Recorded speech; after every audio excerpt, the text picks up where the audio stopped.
जय हिंद दोस्तों, स्वागत है आपके अपने यूट्यूब चैनल्स अभिमन्यु पे। दोस्तों, आज हम बात करने वाले हैं मोदी जी की जो यूएस की राजकीय यात्रा है उसके बारे में। यह यात्रा भारत के लिए मौका है या मजबूरी? दोस्तों, सबसे पहले हम जानेंगे राजकीय यात्रा के बारे में कि राजकीय यात्रा यानी स्टेट विजिट होता क्या है। उसके बाद जो अगला पॉइंट है, यह भारत के लिए मौका है या मजबूरी है। और नेक्स्ट पॉइंट के बारे में जानेंगे, क्या अमेरिका भारत की ताकत को लोहा मानने लगा है। और जो फोर्थ पॉइंट है उस पर हम चर्चा करेंगे, यह यात्रा जियो पॉलिटिक्स के लिए कितना अहम है, जो विश्व का राजनीतिक है उसके लिए यह यात्रा कितना इम्पोर्टेंट है। और लास्ट पॉइंट हम जानेंगे इस यात्रा में जो इम्पोर्टेंट डील हुआ है उसके बारे में। दोस्तों सबसे पहले जानेंगे कि राजकीय यात्रा होता क्या है। दोस्तों, जब अमेरिका के राष्ट्रपति खुद किसी देश के राष्ट्र अध्यक्ष को इनविटेशन देता है तो उसको स्टेट विजिट या राष्ट्रीय राजकीय यात्रा माना जाता है। दोस्तों, अगर उस जैसे अमेरिका का सरकार किसी प्रधानमंत्री राष्ट्रपति को अगर ऑफिशियली इनविटेशन देता है तो वो राजकीय यात्रा नहीं होगा। लेकिन जब उसके राष्ट्रपति किसी देश को या राष्ट्रीय अध्यक्ष को इनविटेशन देंगे तो राजकीय यात्रा होगा। दोस्तों, यात्रा 3 प्रकार का होता है। एक होता है राजकीय यात्रा, उसके बाद होता है सरकारी यात्रा जिसको ऑफिशियल विजिट बोलते हैं, और तीसरा होता है निजी यात्रा जिसको प्राइवेट विजिट कहा जाता है। दोस्तों, जो राजकीय यात्रा होता है इसमें सबसे ऊपर होता है स्टेट विजिट, सबसे ऊपर होता है, उसके बाद ऑफिशियली विजिट आता है, उसके बाद प्राइवेट विजिट आता है। दोस्तों, इस वीडियो में हम सबसे पहले देखेंगे इस यात्रा का कुछ नज़रिया या एंगल्स है जिसको हम बारी बारी से देखेंगे। सबसे पहले इसमें आता है राजनीतिक, दूसरा आएगा आर्थिक, तीसरा होगा सामरिक, और चौथा होगा जियोपॉलिटिक्स। एक एक पॉइंट को हम विस्तार से पहले जानेंगे। सबसे पहले जो आता है दोस्तों राजनीतिक, इसका राजनीतिक पहलू क्या है, इसका राजनीतिक एंगल क्या है। तो दोस्तों, आपको पता है कि भारत दुनिया के सबसे बड़ी लोकतंत्र है। भारत जो है दुनिया का सबसे बड़ा लोकतंत्र है और उसका सबसे बड़ा नेता कौन है दोस्तों? तो मोदी जी है।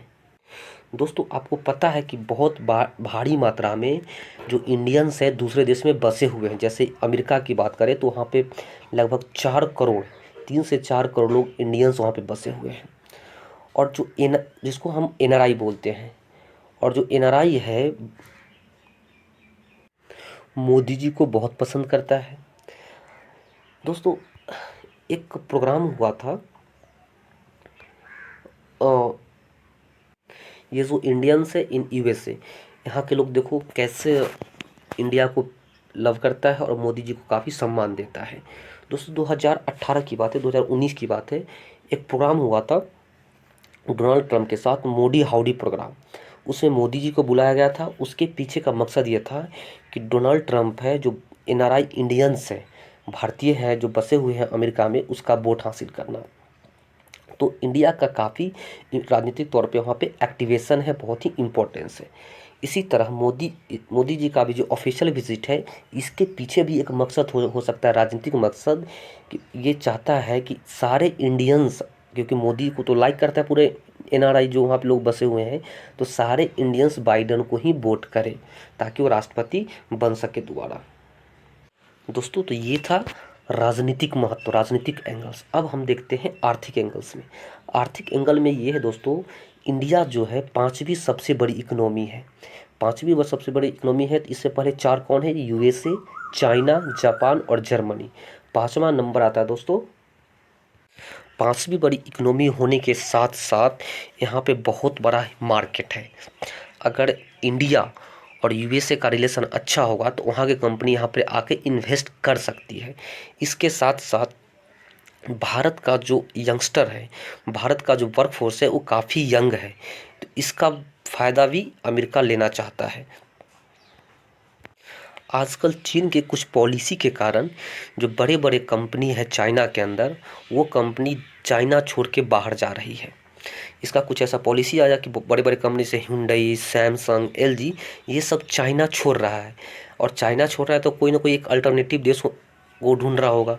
तो भारत इस दिनों प्रोग्राम बना के चला है मेक इन इंडिया का, जिसके तहत बड़े बड़े कंपनी को बुलाया जा रहा है, उसको सुख सुविधा दिया जा रहा है, जैसे टैक्स कम लिया जा रहा है, कनेक्टिविटी दिया जा रहा है, वर्क फोर्स दिया जा रहा है, इस वजह से बड़े बड़े कंपनी को यहाँ पे आने में सहूलियत हो रही है।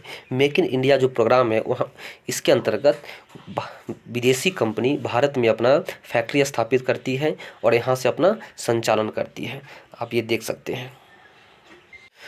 अगर इंडिया और यूएसए का रिलेशन बढ़िया होगा अमेरिका का, तो अमेरिका का कंपनी इंडिया में आकर इन्वेस्ट करेगी और चाइना को काउंटर करने में उसको ईजी हो जाएगा, क्योंकि चीन जो है एक बढ़ता हुआ शक्ति है और अमेरिका को दो ही देश से डर लगता है, एक चाइना और एक रसिया, क्योंकि रसिया बहुत स्ट्रॉन्ग है, पावरफुल फौज रखता है और जो चाइना है वो इकोनॉमी में काफ़ी आगे बढ़ रहा है और हो सके तो ये इन फ्यूचर अमेरिका को भी पीछे छोड़ दे। तो चाइना को काउंटर करने के लिए भी ये रिश्ता जो है काफ़ी अहम माना जाता है, ताकि चाइना को आसानी से काउंटर कर सकता है अमेरिका। और तीसरा जो है सामरिक महत्व, इसका सामरिक महत्व कितना है, तो अभी पता है कि दो सुपर पावर है, एक तो अमेरिका खुद है और दूसरा सुपर पावर चाइना को माना जाता है। यहाँ पे अमेरिका ये नहीं चाहता कि चाइना भी एक सुपर पावर बने, तो चाइना को काउंटर करने के लिए सबसे अच्छा ऑप्शन मिला है एशिया के अंदर इंडिया, जो कि चाइना को आसानी से काउंटर कर सकता है। इंडो पैसिफिक जो कि हिंद प्रशांत क्षेत्र है, इसमें चाइना का काफ़ी दबदबा है।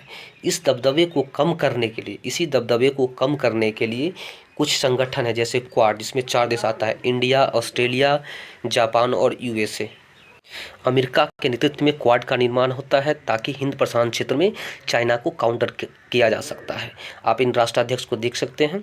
और दूसरा जो यहाँ पे एक संगठन है ऑकुस नाम के, जो कि इसमें ऑस्ट्रेलिया, यूके और यूएस है, जिसमें अमेरिका और ब्रिटेन यूएस और यूके दोनों कंपनी मिलके, दोनों देश मिलके ऑस्ट्रेलिया के लिए न्यूक्लियर सबमरीन का निर्माण करेगी, और ताकि हिंद प्रशांत क्षेत्र में चाइना को आसानी से काउंटर किया जा सके। अगर न्यूक्लियर सबमरीन रहेगा ऑस्ट्रेलिया के पास तो चाइना को आराम से धमका सकता है।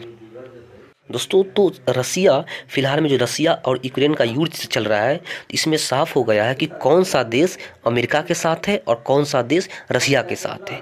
इंडिया इसमें काफ़ी न्यूट्रल तरह की भूमिका निभाता है, जिसके कारण दोनों पक्ष इंडिया को अपने पक्ष में लेने के लिए काफ़ी कोशिश कर रहे हैं। और हम लास्ट में बात करेंगे दोस्तों इस दौरे का जो महत्वपूर्ण समझौता हुआ, डील हुआ है, उसके बारे में। इसमें सबसे इम्पोर्टेंट आता है जेट इंजन, जो कि फाइटर जेट है, उसमें जो इंजन लगता है उसके बारे में। अभी तक ऐसा हो रहा था कि केवल 4 ही देश, अमेरिका, ब्रिटेन, फ्रांस और रूस, 4 ही देश जो कि जेट इंजन का निर्माण करती है। लेकिन अमेरिका वर्तमान में ऐसा समझौता हुआ है, अमेरिका का एक कंपनी है GE, general electricals and Hindustan aeronautics limited के बीच, कि इंडिया में जेट इंजन का निर्माण भी करेगी और इंडिया को ये टेक्नोलॉजी 100% ट्रांसफ़र भी करेगी, जिससे इंडिया खुद जेट इंजन बना सकेगा। यानी इंडिया जो 5वां देश बन जाएगा जो कि जेट इंजन का, फाइटर जेट का इंजन बनाएगा। वहीं दूसरा जो इम्पोर्टेंट डील हुआ है वो ड्रोन्स को लेकर। एक MQ-9B रीपर ड्रोन है, प्रीडेटर ड्रोन है, वो इंडिया को 30 ड्रोन सौंपा जाएगा, जो कि जिसमें 15 जो होगा नेवी के लिए होगा और 15 में आर्मी और एयरफोर्स के लिए, क्योंकि नेवी का एरिया बहुत ही बड़ा है, हिंद महासागर की सुरक्षा बहुत ही इम्पोर्टेंट है, क्योंकि इस क्षेत्र में चाइना का दखल दिन प्रतिदिन बढ़ता जा रहा है, इस यहाँ का मूवमेंट काफ़ी इम्पोर्टेंट हो जाता है। और वही जो 15 दिया जाएगा आर्मी और एयरफोर्स को, ताकि हिमालयन क्षेत्र में और पाकिस्तान क्षेत्र में इसको सौंपा जा सके। दोस्तों, मैं ये आपको आशा करता हूँ कि ये वीडियो आपको समझ में आया होगा, आप भी अपना समझ विकसित कर सकते हैं। तब तक के लिए जय हिंद, जय भारत।